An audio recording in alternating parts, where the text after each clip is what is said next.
Let's go and have some fun, as always, out here in the quilting studio. I have Diana's quilt up here on the quilting bed. And what I'm going to say first is that she is not small, my friends, not small.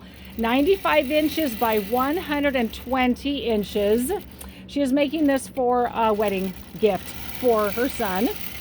The daughter-in-law is from Hawaii. And so these are Hawaiian fabrics to be able to honor that. Isn't that lovely? What a great idea, what a great gift, what a great sentiment for a beautiful wedding quilt.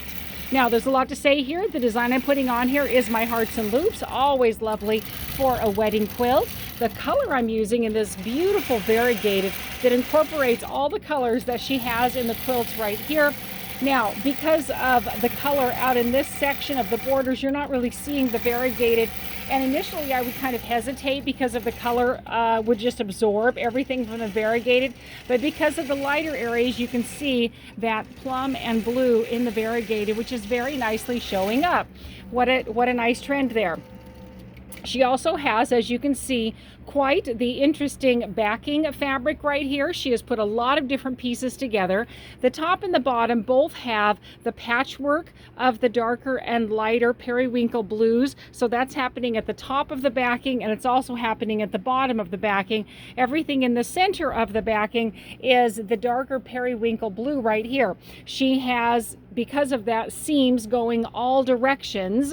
I tell you that I like to run the seam horizontal on the backing given the option for a variety of reasons. I only have to watch it once. It helps to preserve your quilt. When you get vertical seams, not only do I have to watch it all the way up, it does cause some sagging at different times, which can be a challenge for lap over on the back of your quilt.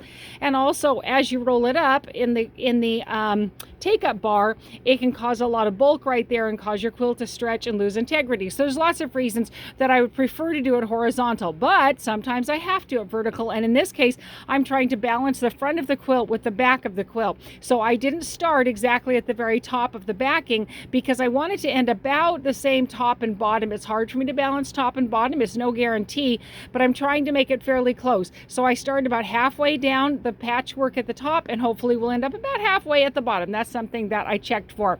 So one more thing I want to tell you about is when you splice your seams together, it's always nice to splice them at the diagonal if you're doing sashing or you're doing borders.